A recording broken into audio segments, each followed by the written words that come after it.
Chronicles. Actually, they've always been kind of a part of Sasquatch Chronicles. They're not really new to the show, probably new to the audience, but I wanted to go ahead and introduce them. Everyone knows Woody, my brother Woody.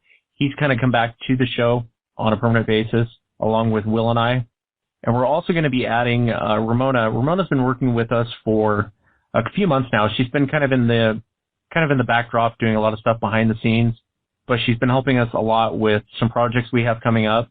So you guys might see the Sasquatch Chronicles brand kind of build a little bit from this point on, but she's been helping with that on the back end. And so what we thought we'd do is kind of introduce them, bring them on, bring Ramona on, bring Woody back, take the show bigger than what it has been in the past. So tonight, Will, Woody, and Ramona will be taking over the show for the night. I kind of feel like I'm handing over the keys to the Millennium Falcon, so, not one scratch on my show. I'm just joking. It'd be a wild ride with. Well, you heard what happened to Han Solo. He broke his ankle on the Millennium Falcon, so, I hope you can watch tomorrow, brother. That's all I can say. Yeah, bring my shit back in one piece. We can't promise anything again. Yeah. So I'll let you guys take it over, and this will be nice. I'll be able to sit back like a fan and just listen to the show. So I'm kind of excited. I have two guests, and Bob Garrett's back. Everyone has been waiting of the week for the cliff holder about his scariest encounter. But our first guest is Deidre. Hi, Deidre. This is Will, Wes, Hi. Woody, and Ramona. Hello. Hi. You've got the full lineup tonight. Oh my goodness. Well, we're trying things a little bit different starting this week. So what I'd like to have you do is to begin by just telling us about your encounters, and then after that, I have some questions I want to go through with you about, and then everyone else may have questions also, if that's okay. Of course. Okay. Well, I can tell you that I live in Central Texas in a rural area. It's near Fort Hood, Texas. And I have two dogs, a blue heeler and a pit bull, and I walk them early every morning. Usually between 6 and 7 in the morning. So I noticed in 2007 that there were some strange, I've noticed when I was out walking, we have these big, I guess they call them like, okay, what kind of trees are they? They're big, bushy, kind of pinyon pine tree type things here. They're not very big, but they're like real bushy. They're maybe like 15 feet high or so. Anyway, I kept noticing on the walk that these branches were being like twisted and popped, kind of like twisted, maybe like, I don't know, like something was taking them and twisting them and breaking them, but like up toward 10 feet in the air. Well, I mean, I'm kind of like the rest of a lot of America. I've seen a lot of Bigfoot shows and stuff, on TV, and I had seen this one thing in the 90s called Animals, I think, and they were talking about, I'd never heard of this, but they were talking about how they had this idea that Bigfoot like broke branches, and that's how they marked their territory or something. I can't remember. But anyway, so I thought, that's kind of interesting. That was in 2007. Okay, I also wanted to tell you that I live about a mile from the Lampasas River. And I guess a couple of weeks after I had noticed the tree branches, I was walking. It was really early. Like I said, it was probably around 6:15, 6:30 in the morning. I noticed that everything was really quiet. Like I usually stop in this one part of my walk where I give the dogs some water and I take some water myself. And I didn't hear like any birds chirping. Everything's waking up early in the morning. And then I heard like this weird like, and it wasn't like a dog because, dogs kind of go, oh, like that. Sorry. But it was a lot deeper than my voice. Okay. It was like a male, like really like, really loud. And, my dogs, they just didn't even react to it. It was weird. So, I mean, it went on for a good, I don't know, I'm going to say 15 or 20 seconds, like longer than a person could probably do it, like maybe something with bigger lungs. Mm-hmm. Yeah. So I thought that was kind of really creepy, like the hair on the back of my neck stood up and I was kind of like, what? So then I guess a couple of weeks after that, I kind of walk around in the same area all the time every morning. I've got a neighbor, okay? One of my neighbors has a chain link fence. It's about 5.5 feet high from off the ground. It's got wooden posts, and the wooden posts are in the ground with concrete. Anyway, my dogs always stop, and they like to sniff around that area and do their business and stuff. Anyway, I started noticing that the fence at the top was like pushed down, you know? So I thought, great, like this guy's got teenagers getting on his land or something at night, or somebody's getting on his property, you know. But I started really kind of taking a good look, and I noticed that if somebody's going to climb a fence, at least I know in my youth when I climbed fences, I put my feet in the bottom part of the chain link fence, you know, and then you pulled yourself over. This didn't have any stretching. Like, I can send you some pictures of it if you want me to. This doesn't have any, like, stretching or give at the bottom, like where somebody would put their foot, you know, and climb over. It was like somebody who had 5.5 feet legs, you know, just kind of like held on to the top of it, kind of pushed it in some, and stepped over. Yeah, I thought that was like really very odd. So, I know some other people kind of walk once in a while too. Well, there's a veterinarian that walks, and I see him occasionally. And I told him, because I knew that he knew this neighbor, and I didn't know this man. And I said, you might want to tell your neighbor that I think somebody's getting on his property. You know, you might want to have him kind of, you know, come out and look at this. So I noticed the very next day when I walked by, I guess the man had taken, because it looked like something was like putting their hand down next to the wooden post. So the man had taken nails, like he took nails and like pounded it into the post, you know, to like keep whoever it was from putting their hand on the post near where they had pushed the fence way down and made it sag to go over. Anyway, it was kind of interesting. Then I started kind of noticing there's an area where after it rains sometimes there's this ditch and it fills up with water. And my dogs, oh my God, they love to run and stomp around it and then drink out of it and stuff. Well, I noticed when it was drying up that I kept seeing like footprints, like a person, but like big footprints, like 14, 15 inches, like much bigger than my foot. Sometimes I would see partial footprints. Sometimes I would see like a whole footprint. I sent you a picture of one. It's out of that ditch area. And I just noticed that it was very, you know, it was just weird. So I asked the veterinarian when I saw him walking, I said, you know, do you know what this is? Do we have bears in the area? I mean, you know, I was trying to kind of like, you know, was this a bear? I don't know. He said it was not a bear print and that we had not had bears in Lampasas County since the 50s because he kind of grew up in this area. So I was back to, okay, am I seeing what I think I'm seeing? I do have other pictures, but they don't always come out so good because I'm taking them with my cell phone. So that was one of the best ones that I have that I sent you. So anyway, I just kind of skipped to 2008. I had another strange experience where my husband was out of town, and I woke up like around 1:30 in the morning, and something, I don't know if it was in my backyard or if it was in, because I have like a field and then kind of a mountain behind our property, and I heard like this, like, again, like deeper than I can make my voice, but it was kind of like, whoop, whoop, whoop, whoop, but like deeper than that. And then I was kind of laying there like freaking out, like, what is this? I heard my cat, because my cat had been out, and he was at the back door, and he's like, meow, meow, meow. And so I'm just like frozen because I'm freaking out. And then I hear this thing, it starts chattering, like, I know this sounds retarded, but just like this weird chattering. I've never heard anything like that. And then it would stop and go whoop, whoop. And then it started mimicking my cat. It was like meow, meow, meow. And I thought, my God, this thing is like trying to get my cat. I'm very protective of my animals. So I turned the light on. It stopped, like instantly, like no sound at all. There was no, and my dogs, they sleep on either side of the bed, on their bed. They were sitting up, but they weren't making any noise at all. And these dogs will bark at other dogs in the middle of the night and wake us up.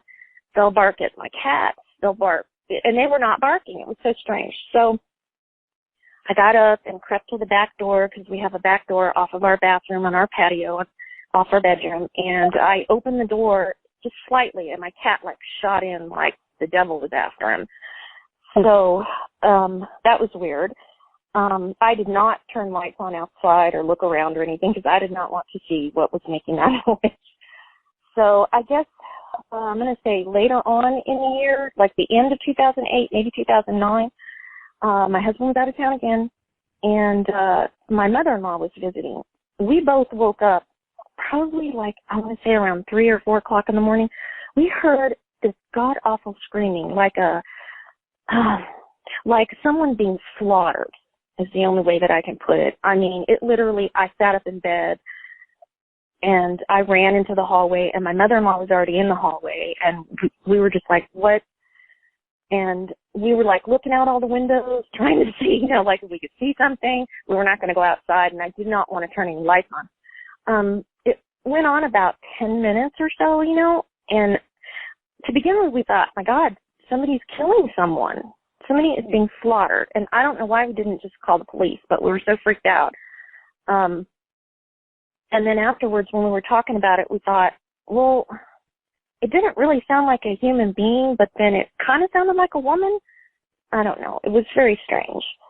Then I guess maybe later on in 2009, in the springtime, another neighbor that lives right next to the neighbor who's got the fence that got pushed down, his fence, he has a chain link fence too, okay, but he's got metal poles, and these poles are in the ground with cement. Okay, somebody or something had pulled part, I'm going to say about a 20-foot long area of his fence. They pulled up 3 poles out of the ground. Wow. With the cement still attached to it, pulled up and out towards the road, not towards the inside of the fence, like if a car had hit it, you know what I mean? I'm talking something had pulled the fence up, okay? I don't know this neighbor. That's definitely not something that just anybody could do, so that's going to draw some attention. Yeah, with concrete, that's something a machine has to do. It's right by... Or myself. I said not just anybody, but I think I could probably do it. But yeah, that's what I was thinking. I was like, because I've done a lot of work. Wes and I have built a lot of fences and stuff, and those things are not light. I mean, they're very, very heavy. We're talking probably 150, 200 pounds, and for someone to pull that amount of weight, resistance of the soil with the concrete. It was right by where the dogs like to. What was weird was it's right next to the what I call their watering hole, where I see the footprints and stuff. Okay, and it just. I was like, my mom was walking with me that day, and we just looked at each other because we had already come to kind of the idea that, well, maybe there's like Bigfoot, maybe he's in this area. I don't know, because, the TV shows always say, oh, no, they're in the northwestern part of the United States and Canada, and, this is like Central Texas. There's nothing, they're not here. They're not here, So we were just like, okay, something bizarre is going on here.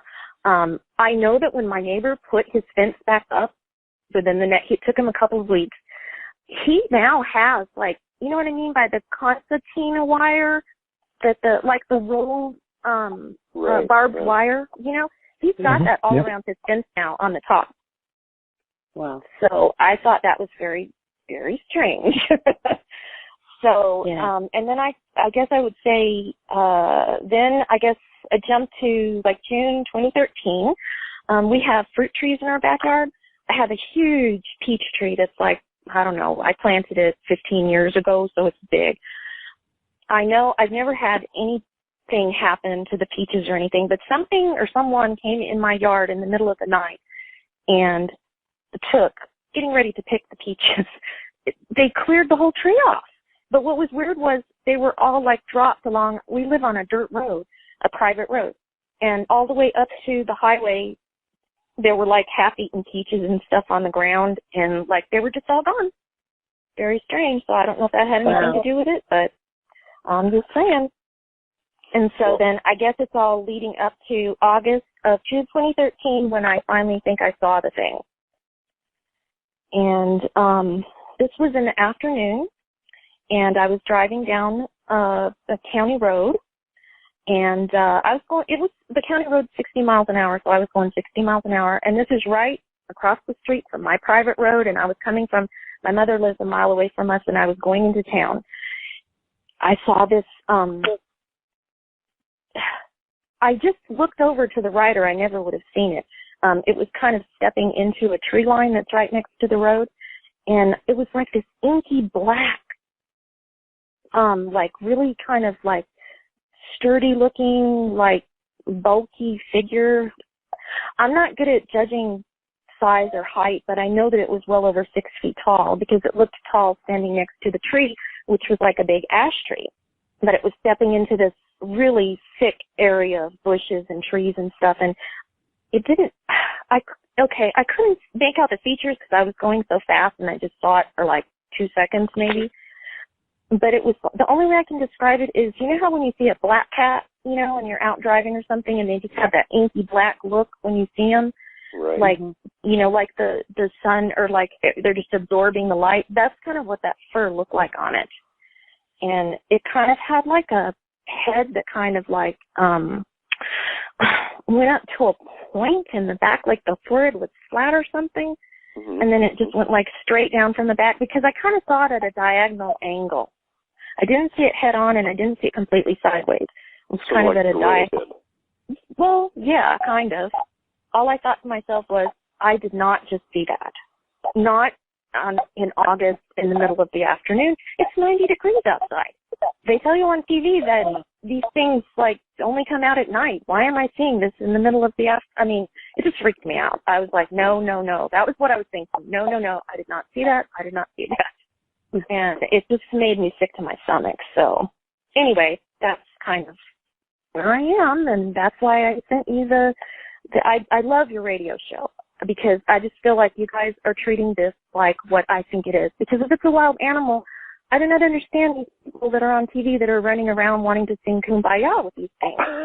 I mean, well, I'll tell you, all four of us have seen these things, and we know exactly what you're talking about, your feelings, and I think a lot of that Kumbaya attitude is from people who really don't know what they're talking about. They haven't seen anything, or if they have, it's some result of their psychological reaction to whatever they saw, and it's not accurate. So I'm going to run through a number of questions, and okay. Some of these may seem like they're repetitive, but it's so we can kind of maybe dig at the encounters a little bit, if that's okay. Okay. Now, but during all these incidents, from the beginning in 2007 to 2013, you mentioned your mother-in-law was with you, but was anyone else with you during any of those occasions? My mother occasionally walks with me. She has smaller dogs, and sometimes she would meet me and walk with me. So she's seen the footprints, she's seen the fence pushed down, and she saw the fence pulled out. How about any other people? Were there any others nearby who may have seen or heard any of these things during those times? Okay. Just random things. I can tell you a couple of random things. I have another neighbor who lives on the same road that I actually know.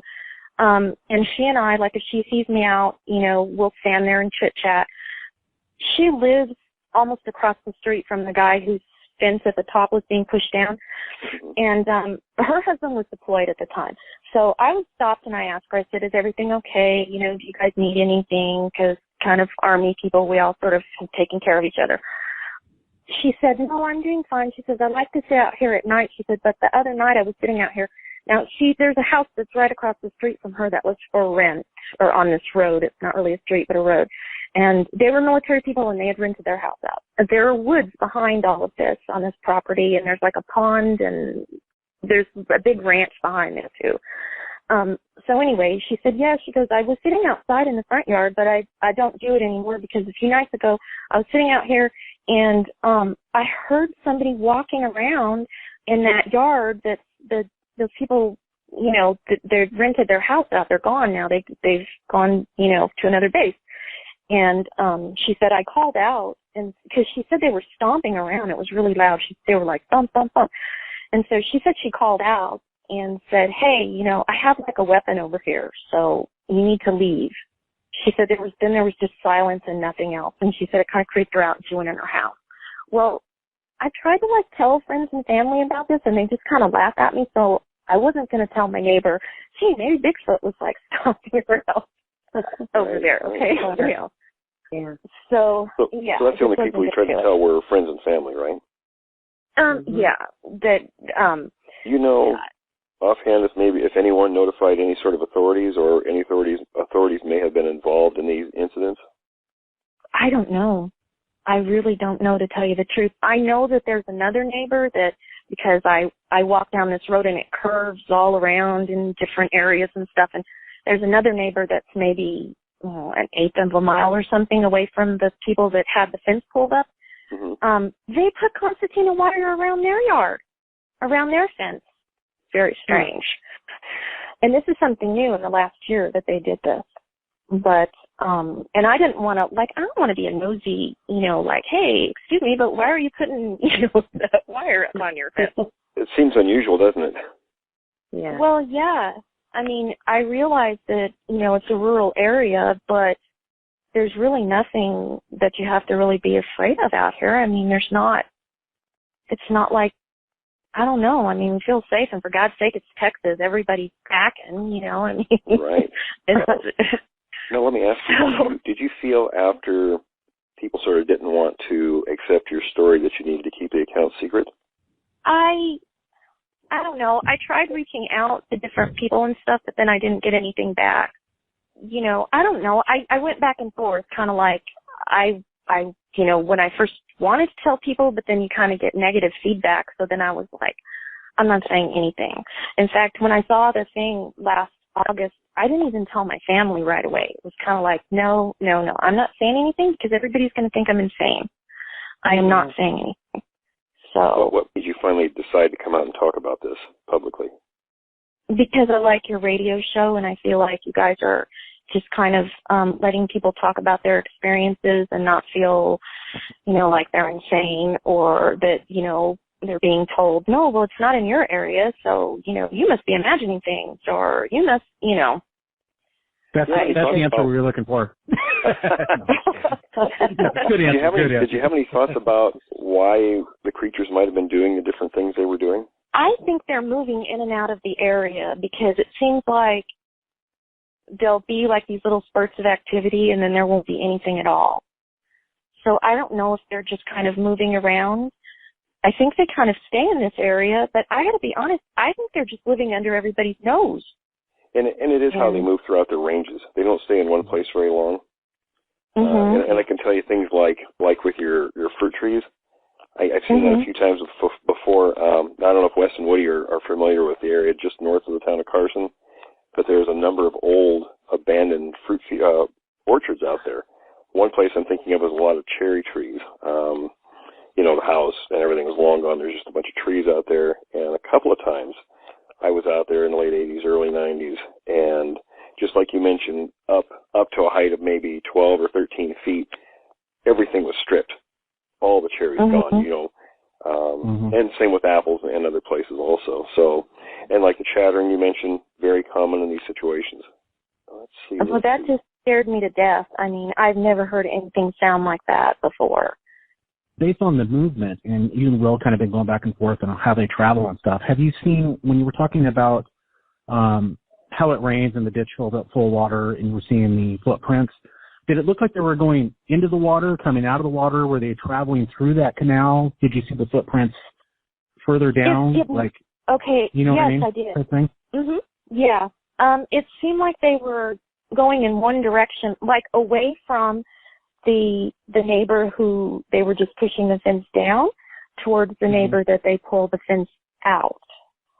It's kind of in between there, and I would see like the. So that was their comfortable way to travel back and forth without being. Yeah, that's a good question. We found tracks. My brother-in-law did in 2005 near the Carbon River, and that's what the creature was doing there. In fact, it was funny. He thought it was he had seen a father and his kids out playing in this little watered area near this creek, and was riding his mountain bike, and he came by a few days later when the water had dried up a little bit and saw these footprints. And we were in the field at the time, about 700 miles away, and we were talking about this, and I said, geez, that you found Sasquatch tracks. We described how large they were, and when we went back, of course, there were more than 100 tracks through this waterway, and they were a little over 14 inches, about the size of the Patterson Sasquatch tracks. So, and years ago, Bob Titmus found the same thing. A Sasquatch is walking through a small pond. He actually drained the pond to cast the tracks, but they seem to do that on a fairly common basis. I just got the feeling that they were maybe stopping to drink water or something, because it was like it would always be on the edge. You know, like it would fill up, and then when it would start to recede, it was like they were standing on the slope of it, like I maybe just like either stepping over or like standing and getting something to drink, I guess. I don't know. Right. How do you feel about how do you feel about being in that area after knowing what's there now? You know, I feel like this whole experience has ruined my love of nature, because now I feel like I have to have eyes in the back of my head, because I don't know if one of these things is going to, like, you know, I don't know. It just, it creeps me out. And I grew up, I'm from Arizona, okay? So I grew up in Phoenix, and, you know, we went hiking in the mountains on weekends and camping and fishing, and I love the outdoors and I love to be active. But now I feel like I would have to, like, take my husband's AK-47 to, like, go camping anywhere. Right. How do you think you'd react to another encounter with one? Oh, my God. I probably would, like, probably vomit or something. I mean, it just freaks me out. I'm going to be honest with you. I wish that you guys knew how to get rid of them, because if I could get them out of this area, then I would be very happy. I don't like them there. It creeps me out. Kind of off the subject a little bit, but what kind of dogs do you have? I have a blue heeler and a pit bull. Oh, hey, I got two of them myself, and my brother has one. But you know what? You still feel like you might have, so you're kind of feel like you have to watch your dogs all the time. You don't want them disappearing, right? And that's kind of an eerie feeling as well. I don't let them out at night by themselves. If they need to go out in the middle of the night, I keep them close to me. I will turn the lights on in the backyard, and we have motion sensor lights and stuff now that my husband put in, and I stand in the backyard with them while they're out there. But I don't let them go anywhere without me. Do your motion sensor lights ever come on for apparently no reason? Yeah, sometimes, but I guess I always think we have a lot of deer here, and, you know, critters, like we've had skunks and possums. And I was thinking back to the Honobia situation where they had the motion sensors in, and these creatures they figured out how far they could come in where it would trigger those lights, and they laid sticks down to mark the distance. Oh, that's horrible. That was going to be a question that I had, if she had noticed anything like markers, trees, limbs, branches laid out about the yard anywhere near the motion sensors. I had not thought to look for anything like that. I mean, I could, but I hadn't really, I'm not really an active, like, I got to tell you, I'm not actively like, oh, I want to be like a Sasquatch hunter now. It's more like I'm looking like I don't want a Sasquatch to, like, grab me and eat me and my dog. So that's kind of the viewpoint that I'm coming from. Like, right. Defensive. Yeah. I don't think any of us want to be lunched. Yeah, no. I don't understand people that are all like a Sasquatch and calling them and stuff. I mean, are they insane? If these things are like bears, they're big like bears. I mean, I wouldn't do that. I wouldn't go stomping off hunting bears in the woods. Those people have no idea what they're doing with wildlife. They have no idea whatsoever. Absolutely. Yeah. Right after West encounter, we went back. This was like about 2 weeks later after we had our encounter to the same area. Mm-hmm. And I have two pit bulls. Wes has a pit bull, and they're full size. He has a male, I have two females. And we took the dogs out with us, and they did pick up on the scent in the same area. And so Wes and I got very, all our alerts went on, our spider senses all went on, and it turned out to be a deer. But I was very fearful for what this thing and what it could do to my dogs. It could absolutely rip three pit bulls apart with no problem. It would be like a breakfast for them. You know what I mean? And I'll never forget that when we were walking down the same road. It happened to be a deer, but I got really scared for a second because they picked up on something and they bolted. And but yeah, I know what you're saying. I was pretty nervous, and that's three pit bulls. There's not a lot of things that could send out three pit bulls. No, I mean they have like these big like anaconda jaws and stuff and teeth, and their mouth looks like an alligator or a big, yeah, they are. And I have like a big female and. We call them land sharks. That's what we call them. That's the nickname is land sharks. And I mean, really, my blue heeler is the one that's fearless. She will chase anything. She does not care. She, even people and she's very businesslike. Like if you're in my home, we call her the affection sponge, because she'll be all over you, like love me, pet me, love me, pet me. But if you were to meet me out on the road when we're walking, she wouldn't want you to be within 10 feet of us. Yeah. She just will go for Very protective. you, you know. Mm-hmm. Yeah. But any time that, like, you know, all these that I've heard and seen, it's like she just acts like she's not even hearing it. It's so weird. That's why for a long time I kind of struggled, like, am I imagining things? But then, like, I'm not imagining, like, physical things happening, the physical evidence. But I couldn't understand why the dogs don't do anything. It's weird. It's like, because if they see a deer, they're on it. You know. Right. And I think that's normal to think that you're imagining things, because, and I've talked to Will on the phone on the show, and and him and I and Wes have a discussion about this, you know, prior to the show. I had to reaffirm that. Is this really happening? Did this happen? Or did I dream this? You know what I mean? Yeah, I think everybody asks themselves that question over and over again, and you're trying to come to terms with what you saw. And for most of us, it just wasn't in our frame of reference when we, you know, had that encounter. So it's always a question like, to people. Am I crazy? Yeah, yeah, right. Just backing up to the man that had the fence posts removed. I know you didn't want to ask a lot of questions, and it's completely understandable, but obviously you said, you know, they were pushed out toward the road instead of in, as if a car had hit it. So there must have, I guess no one noticed any markings on there, like nothing hit those posts. Literally, they must have been pulled up or pushed over out of the ground. It was pulled straight up, okay? Yeah. It was like the holes that the concrete was in was still intact. It was like something came and pulled it straight up and out. And I should have, looking back in retrospect, I probably should have taken pictures, but I kind of feel weird about taking pictures of people's property and, you know, like standing there like, click, click, click, you know, I mean, it's kind of creepy. But yeah, it was like literally something, and there were three of the fence posts, as I remember thinking, my God, what is this? Had literally just been, and the holes, you know, where they poured the concrete, it was still round, like something just went pull up and then out towards whatever it was that was pulling it out. Well, we're running a little short on time, so Deidre, we really appreciate you coming on. Sure. And very interesting, everything you told us, detail-wise, fits right in with numerous encounters. So you're not imagining things, that's what's happening in your area. Well, thank you for letting me talk, because I just feel I feel like I'm getting a burden lifted off of me. I know that's quite sounds keep in touch, and you know, we'll help out any way we can.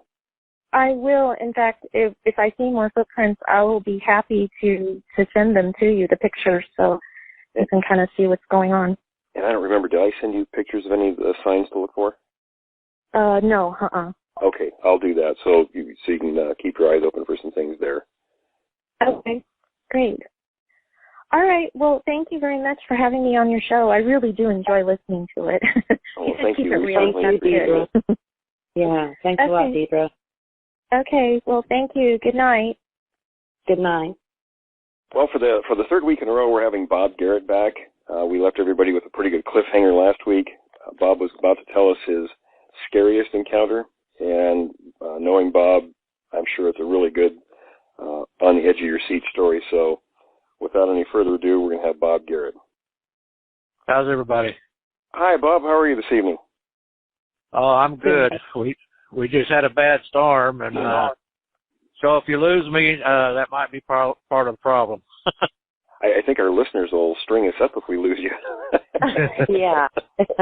Well, we've been getting a lot of hate mail for making them wait the whole week. Oh, well, I hate that. I'm sorry. Well, I guess we can go right to it, Bob. Everybody's been waiting on the edge of their seat to hear about your scariest encounter with a female. That happened to me and my son Travis about, I guess now it would be close to 16 years ago. We do a lot of work on the Lone Star Trail. And we had been getting reports this area that no one actually will stay and camp beyond the river and that trailhead that we went in on. So, like good little Sasquatchers, we decided that we'd go check it out. Well, while we were going down there, we had our, our packs on and everything, and, our tents were rolled up and on our packs and all of that stuff. And people were telling us, oh, you don't want to camp in that. You don't want to camp in there. You go right through that area. You don't want to camp in there. So, we kept on going, and it's about 6 miles down where we camped. And when we got up in there, well, it's a beautiful area. This starts one of the loneliest parts of the Lone Star Trail here in Texas. It is just beautiful. And right away we noticed that there's an abundance of game, lots of deer tracks, hog tracks. And we also noticed that there was persimmon trees, there was wild plum, there were, berries, grapes, and also we discovered that there is a spring that was bubbling up and went down about maybe 300-400 yards and went back down into the ground, which is kind of rare out here, But it was beautiful, and we went all the way down. We went all the way down to the San Jacinto River bottoms, and it was just totally beautiful. If I was a Sasquatch, or if I wanted to go out there and live, that's one of the places I'd probably go. So we came back in. Came back up to where we were going to camp, and it was a real nice spot. There was a little grove of pine trees, maybe about 9-10 inches around, and some a little bit bigger.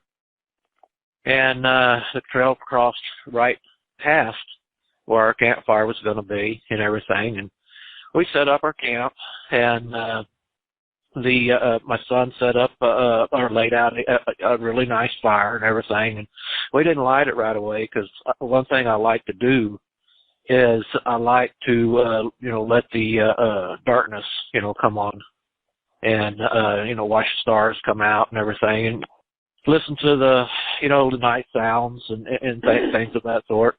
So that's what we did. We're sitting by near our camps. Near our tents. Well, we were watching the stars, and, you could hear the little birds and everything, going to sleep. They make little whistles and everything every once in a while in their sleep, and it was all real good. And then the forest got very quiet. And as it got quiet, we heard something behind us. And as I said, there was a grove of little pine trees on the side of us, which was actually the right side. And we had our tents right behind us, and then there was an opening behind our tents. It was very obvious that what was coming was bipedal, was heavy, and seemed to be having a little trouble walking. Well, all of a sudden, there was a roar from behind us. And we turned around real fast, and something was basically reaching through these trees, shaking these trees, and pulling them out. I got down on one knee. I have seen them hunt elk and deer, and I see what they do to them. And all I saw at that moment was these big hands coming from my head. And I got down on one knee. I had my shotgun, and I stuck that shotgun up in its midsection. And I was just pulling the trigger. I was within microseconds of pulling that trigger when it backed off. And when it backed off, it had a expression on its face not unhuman. And its eyes actually went up, or its eyebrows actually went up in surprise. I suppose it knew what that shotgun could do, and it backed off. But when it backed off, it began to pull those trees up, and it throw those trees down towards us. Also, it began to just scream bloody murder. And it screamed and screamed, and it went all around our camp and all around our camp and screamed and screamed. And it was throwing actual trees, knocking them down and throwing trees out at us. And it was throwing iron ore, rocks, because that used to be where they got a lot of iron ore at one time. And it was throwing these iron ore rocks and dirt and stuff at us. And this thing just was screaming like a crazy person or crazy thing, like it was just totally insane. Yeah. And it basically was having a meltdown. I mean, that's the only thing I could think of, was that this creature was having a total meltdown, that we were there. I watched my son's back as he lit the fire, and we were actually pulling trees up that it was throwing at us and putting it in the fire and burning them, as they went along, and we'd pull them up a little further and a little further, and we would keep, small things in there to keep it all going and get some good coals and everything, and watching our back, watching where this.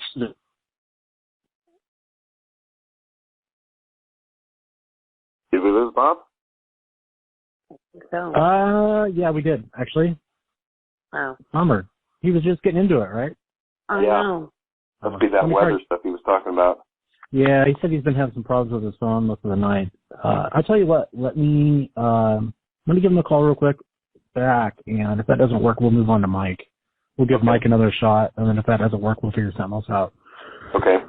Give me a second here. I'll try him one more time. Okay.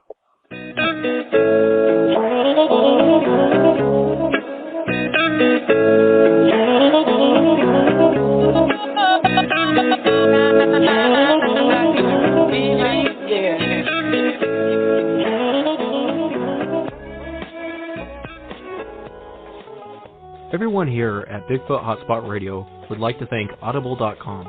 Audible.com is the internet leading provider of audiobooks with over 150,000 different titles to choose from. To download a free audiobook of your choice, go to audibletrial.com/Bigfoot Hotspot.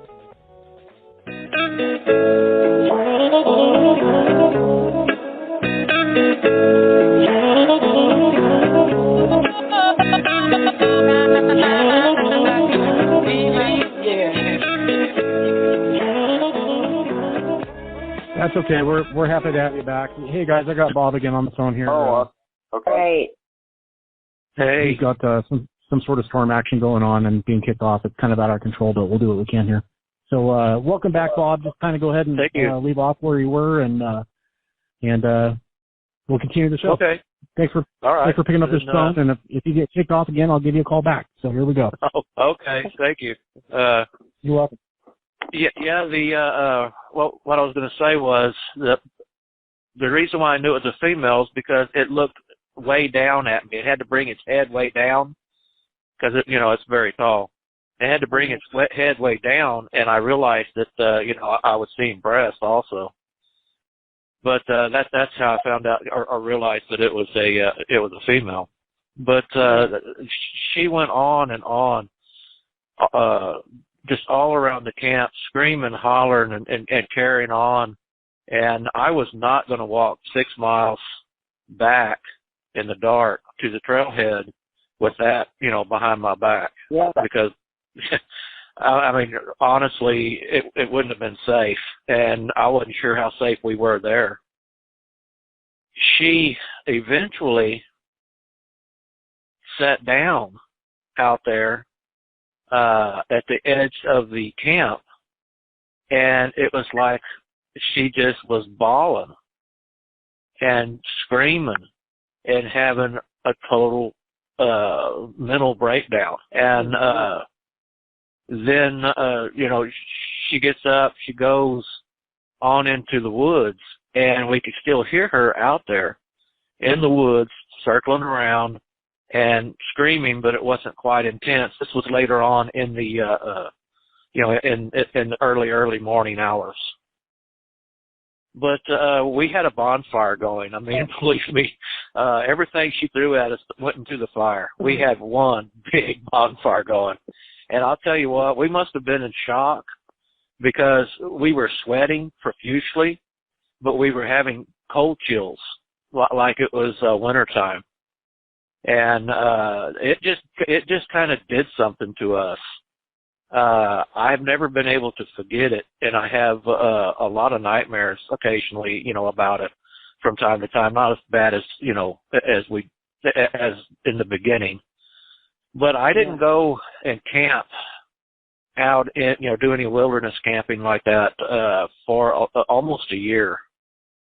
And even to this day, sometimes when I'm out there in the dark, I get butterflies in my stomach, and so does my son, and I don't mind telling anybody that I was petrified. What do you think its intentions were when it was reaching through the trees at your head?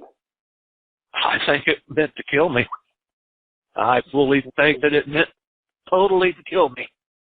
I wonder what had her so irate in that particular area. If it was just your presence or something else, I mean, I know there's really no way to know, but it makes you wonder if there was a young one around or one she couldn't find, or... Well,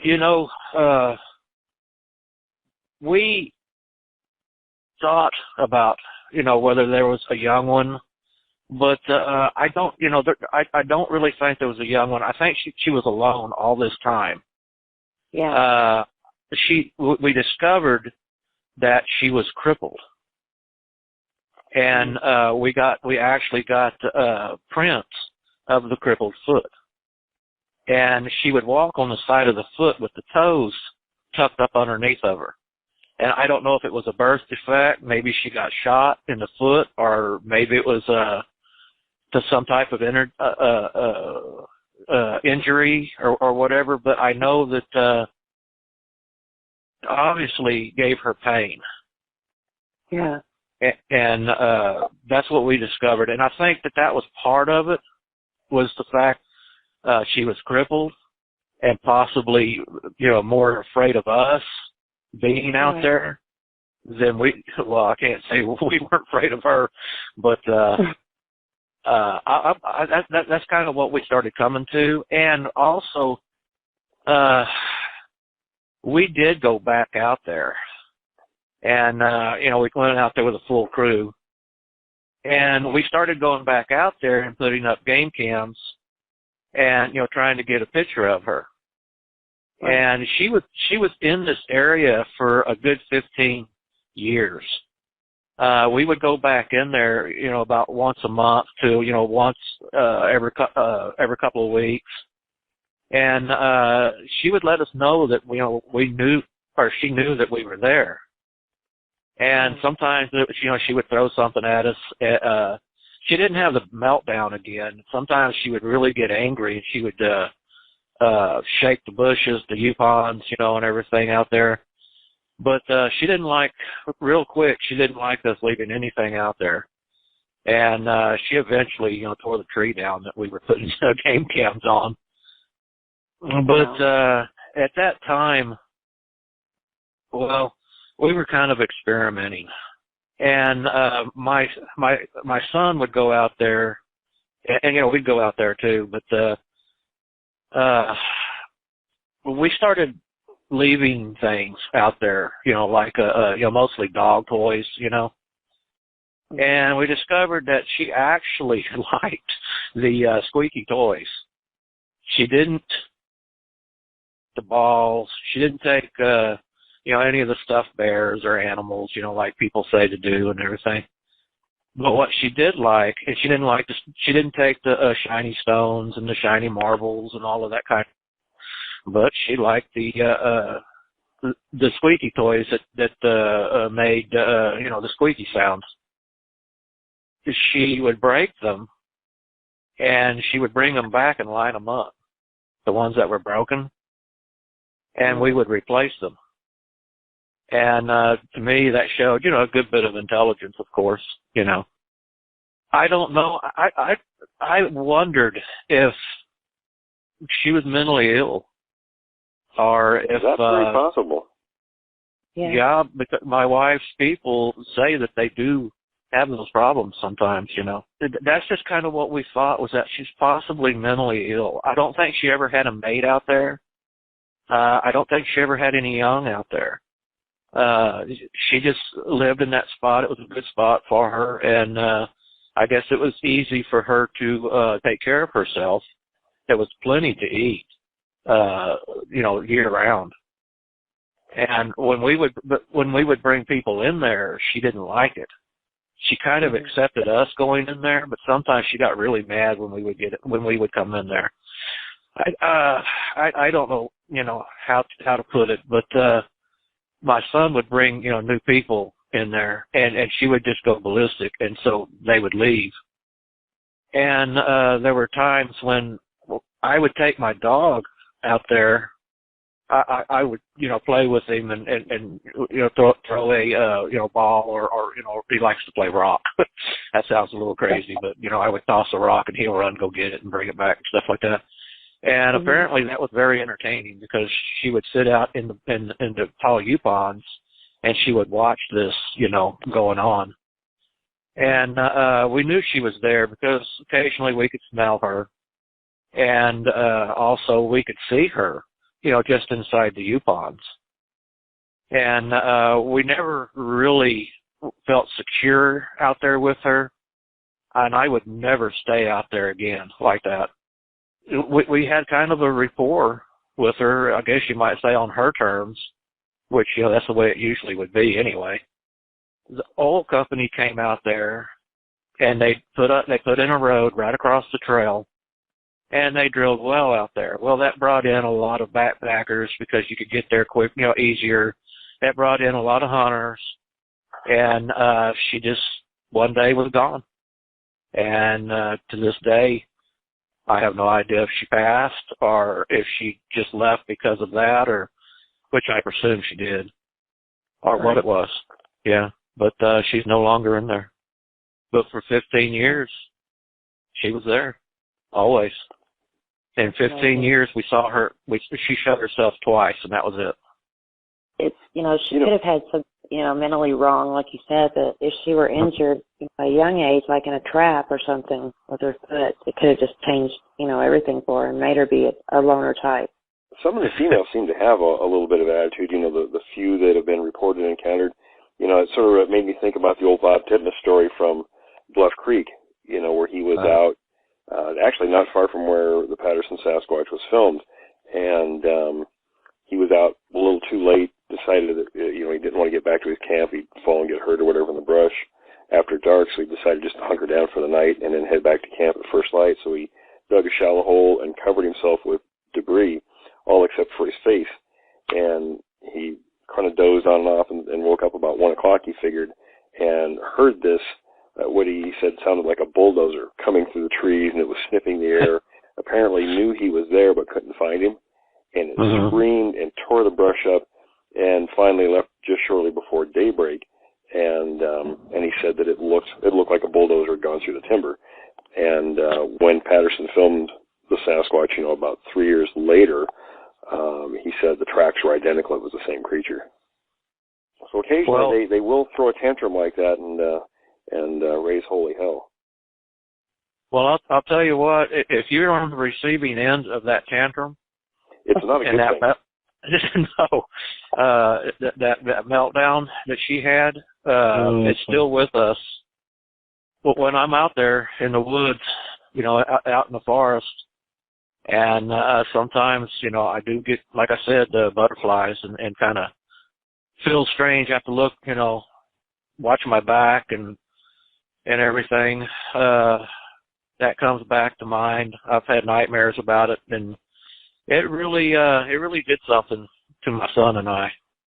I can't tell you how totally scared and afraid we were. We, like I said, I think that we had gone into some sort of shock because, like I said, we were sweating, but we were shivering like it was 20 below zero or something out there.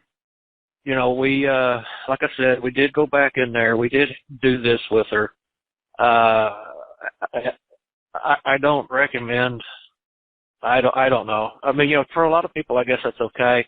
I just don't actually recommend that because, if we didn't come in and replace them like she had wanted us to or whatever, we got pelted with sticks and everything, all the way back out. and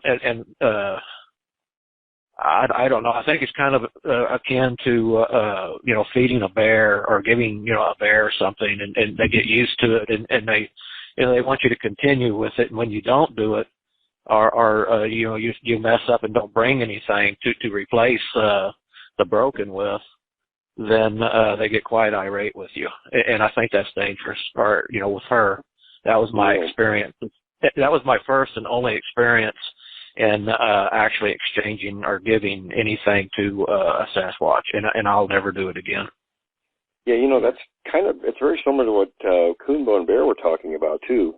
Sort of warning against feeding them or doing things like that, because then they get to expect it, and when it doesn't happen, it really ticks them off. Yes, it ticks them off badly. Yeah, exactly. But I totally had no doubt that she was going to kill me. I think she was going to pull my head right off, try to twist it backwards or whatever. Well, I was just going to say that's why I got down on one knee, because I have spent a lot of time in the wild, and I have seen them, from time to time, and I have actually been blessed or whatever with seeing them hunt, and I've seen them hunt elk. And man, they break their necks and put their antlers right into the dust, takes them right out. Yeah. I mean, I have heard them kill deer. Actually, I've heard them kill them out here. It's very brutal, but I just didn't want to be on that receiving end, and I was really totally going to shoot her, and I'm glad that I didn't. But don't get me wrong, I would defend myself. Hey Bob, for people that didn't hear, I believe it was last. Do I? You said you saw. Can you kind of describe what you saw as far as what it looked like? I know you said it had, she had breasts. It was a female. Yes, it was. It sounds like you were very scared, and you were kind of like, we use the expression on the menu the whole time. But can you kind of describe it for some of the people that maybe didn't tune in last week on some of the things you saw? Yeah, she had breasts, of course, and she had womanly parts. Yeah. She was a typical black with the chronicle head. She walked on the side of her foot. She was extremely massive. I would say she was at least an 8-footer, maybe 7.5 to 8 foot. Had very massive legs, thighs, and arms and shoulders. When we got to see her, fully, the 2 times, she, had the wide mouth. She had very large eyes. She had a nose that was not unlike ours, but of course it was very large. And it wasn't really flattened or anything. She had small ears that came close to the sides of the head. And you could make out the ears then, yeah. Yeah, because she showed herself twice to us, and all that time, and I actually wrote down the description of what she looked like in my journals that I keep. Right. When you went back, I forget. I think you already stated how long it was before you went back. But when you went back, did you have intentions to stay again overnight in camp, or were you just going back to see if she would, no. show up again? God, no. I didn't think so. Actually, there had been rain. We went back looking for, specifically looking for footprints, because you have to know that area of Texas, and it's really hard to get footprints. And in this one area, like I said, they had at one time roads that came in there, and they iron ore from the area. And the trees had grown back up, and they'd done some plantings and stuff like that. And a little further down, there was what had been a quarry, I think, probably in the 1920s or something. The ground it's so hard because of the iron ore. and you could drive a dump truck through there, and if you didn't know what you were looking for, you would miss it. Right. So we went back in there because it was moist, and it dries out real fast. And we went back in there looking for tracks, and we were rewarded by finding her tracks. And actually, we had camped near her track line. And that was, I think, one of our first mistakes. Our biggest mistake was that we stayed out there, that we actually camped. Yeah. Yeah, I can't even imagine. Well, it was bad. It was a horrible experience, put it that way. I mean, I had experiences with them come out and look at me up north when I was, panning for gold and things like that. I had one, stand there and stare at me for nearly an hour, across the creek from me. But this was just the most horrible experience. I can't say it enough. This was the most horrible experience I think I've ever had with a Squatch. I think it would be right up there for anybody. It's probably the most horrible experience they could have. Right. Yeah, absolutely. That's why I asked the question. Just for viewers, I didn't think you went back out there to camp, but I just figured we'd clear that up. Okay. No, as a matter of fact, I won't camp out there now, and she's not there anymore. I know she's not. I won't camp out there now. I do when we go down that direction on the Lone Star Trail. I will go all the way up to where you come out. You pass the river.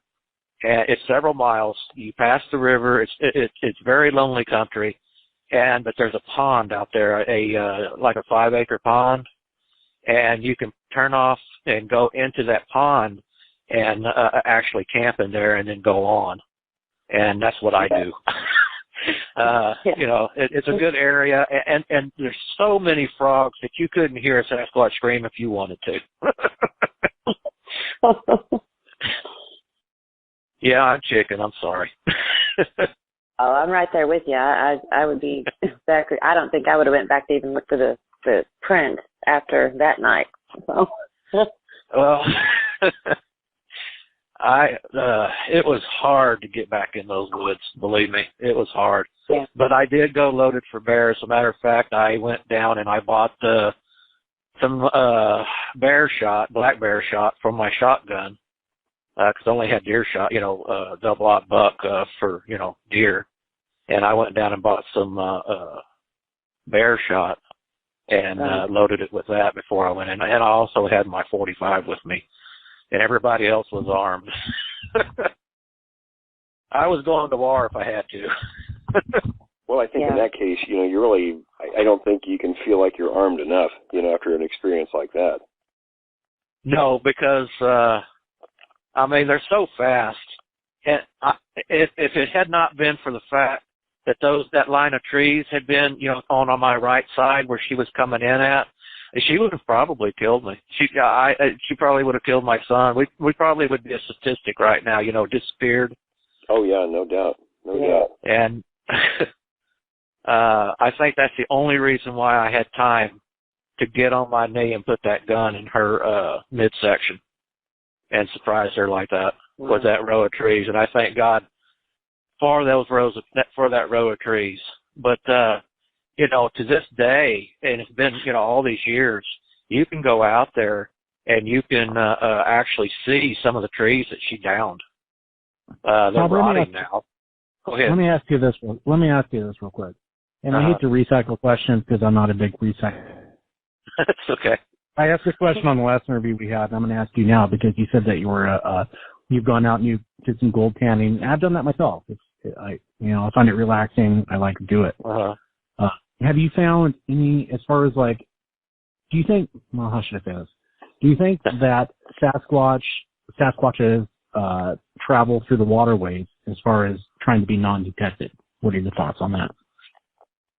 Well, I know for a fact that they do travel the waterways. I spend a lot of time up around the San Juan River and the Florida River, and they do travel those waterways. They actually get in the water and will move with it. And they do the same thing here in Texas, especially in the summertime. You will find them a lot around and in the water, especially moving water. But I have seen them, yes, travel the San Juan River before. And I believe that they mentioned that with the old film, The Legend of Boggy Creek, where they said he always travels the waterways. I don't really remember that. Honestly, I got to tell you something, guys. I didn't come out of the mountains till around 96, and I can tell. No. And everything was new to me. I mean, all the stuff from the 70s and 80s and 90s were.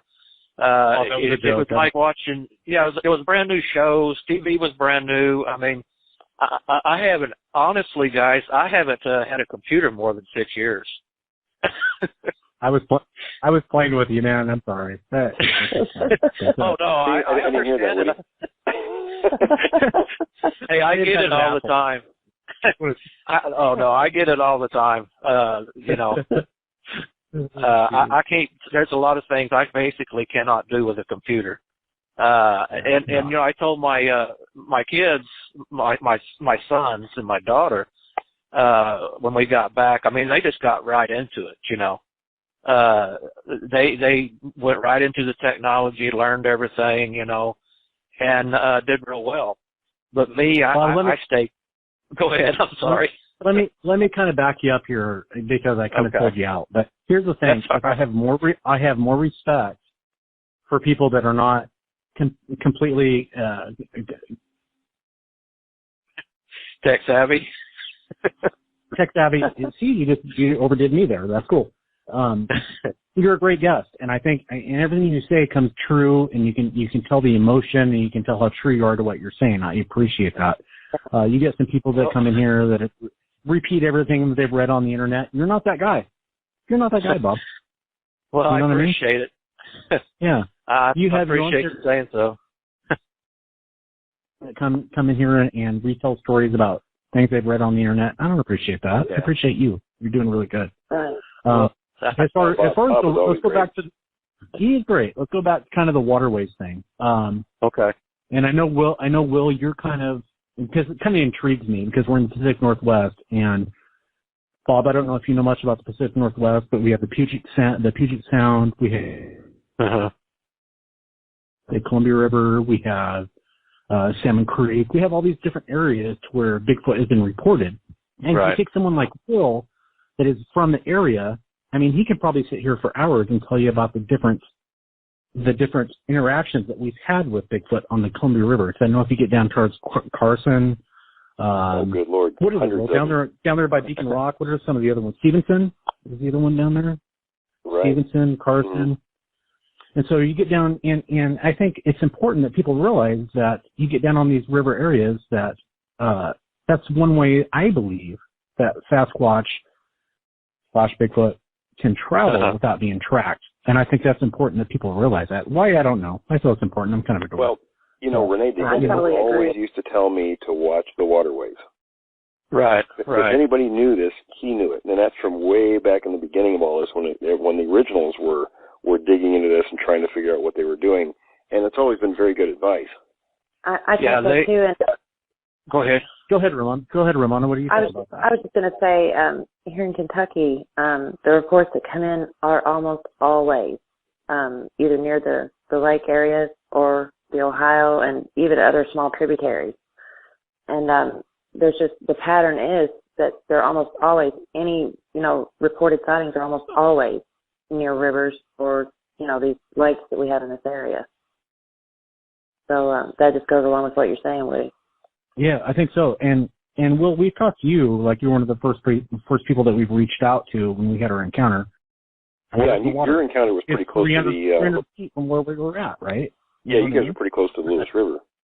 Oh, right on the Lewis, 300 feet away. We could look down off the cliff and see the Lewis River. So, and that Lewis River, there's accounts there to go back, to the 1840s that I know of.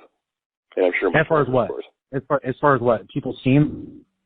Yeah, I mean, and even stories. I mean, like, you know, a lot of people don't realize, like, with the story of the miners that were attacked at the cabin in 1924 at Mount St. Helens. On their way there, that group of miners was hiking in along the Lewis River, and they would find tracks along the Lewis River. And, you know, whenever they'd be, you know, taking interest in them, the leader of the party would just kind of blow the whole thing off until it was, you know, of course they were attacked. And then it wasn't a laughing matter anymore. But they did find tracks often along that river. And there are places like Yacolt, for instance, the town of Yacolt, and I don't remember which tribe's language is that, or I think it's Chinook, but I'm not for sure. But the Yacolt, I believe it's Chinook, yeah. I think Chinook, yeah. Yacolt means haunted valley. And the Indians would not settle there because these creatures were known to be there. And there's quite a few little creeks and things around there. And that's less than 10 miles from where we had our encounter, right? I mean, 10 miles from more north, or less, maybe. Exactly. Copper Creek, some of those areas, lots of activity around those places. But a lot of it, you know, the Washougal River and the tributaries that flow into it. In fact, my second sighting was on the Washougal River. Was it down there in the Washougal watershed area? Yes, it was. You know, a lot of people, that's when they have their sightings, is when they're, you know, fishing on the river or the rivers. And down here, a lot of people have their sightings at night down on the lake. And down, we have several rivers that come through here. And, you know, a lot of people will fish those rivers. And they have, you know, a lot of their sightings along these rivers. That's because they congregate along the rivers. And they use them for trackways. I think it's a lot more common than people realize. Yeah. Well, it's not just, you know, go ahead. No, I was going to say, Bob, and we're getting kind of short on time, guys. We have about 4.5 minutes, 5 minutes left. But what I wanted to say is Wes and I kind of had this conversation 2 days ago or something like that. I really don't believe that you have 10, 15, 20 miles deep in the thick of the woods in the middle of nowhere to see a Bigfoot or Sasquatch. Wes and I were just outside of the town of Battleground, and we saw one, you know. So I don't think it's a matter of, like, how far you can get in the woods, how deep you can get into the woods. I really feel that a Sasquatch is closer in than what we really realize. And I think if people really knew that, they would be a lot more concerned today. Yeah. I think they'd be more perfectly concerned about it than what they are. Well, you know, and what are your guys' thoughts on that? We got about 4 minutes left. Kind of goes along with, you know, the thing with a lot of wild animals. You know, humans are kind of easy pickings for food because we're sloppy and we leave lots of stuff around. You know, I'm sure there's that factor also. You know, that whatever they can come in and get things easily and easy meals, whether it's a garden or animals or whatever's around. So that's got to be a draw too. Well, you're totally right about that. 100%. Yep. Yeah, down here we have a development that's been developing for the past 40 years, and it's just really eaten up habitat. And that's one reason why we are getting so overrun in the Sam Houston National Forest. Their corridor goes into this area, but even to this day, right now, as modern as it has built up out there, and this is the Woodlands, Texas, we still get reports from people who live close to the more wilderness areas, as well as law enforcement and security guards and construction workers who have to go in there, you know, just around daylight to, you know, start their job. They have them actually come out of some of the big buildings. Good Lord. That's got to be a little unnerving. What a way to start your day, huh? Yeah, I know. But that's why it's filling up so much here, and that's why the past few years it has been so hot in this area, or such a hot spot in this area. And then you have the ones that have always lived there. And, you know, it's kind of, we have audio of a big fight. And we didn't, you know, try to get up there and film or anything like that because we tried to stay away from it. But it was a hell of a vicious fight. You could tell females were fighting, males were fighting. It was pretty bad. Good Lord. Well, we're going to have you back on to talk about that again sometime. Well, we're running out of time, so I guess we better wrap it up before the system kicks us all off here. So, Bob, thanks again for coming on and telling the stories. And Ramona and Woody, we're sure glad to have you back, or Woody back and Ramona on. Absolutely. Thanks, guys. Thank you, guys. Thank you. Thank you, Will, for holding my seat. I appreciate it. You bet you, man. I appreciate you very much. Back. Yeah, and it was nice talking to you too, Bob. You're great, and Ramona. Well, I'm sure. I appreciate that. Sure. You guys are great too, and I appreciate you having me on. It's fun. Well, and we sure like having you on anytime, Bob. All right. Yeah, great. All right. Well, thank you, everybody. And we had Bob on the phone, and next week we'll try to get Mike on the phone next week. And I think it's like you said, his phone must have died or something. And well, thanks everyone. Join us again next week for the show, and that's it for this week. Well, good night, guys.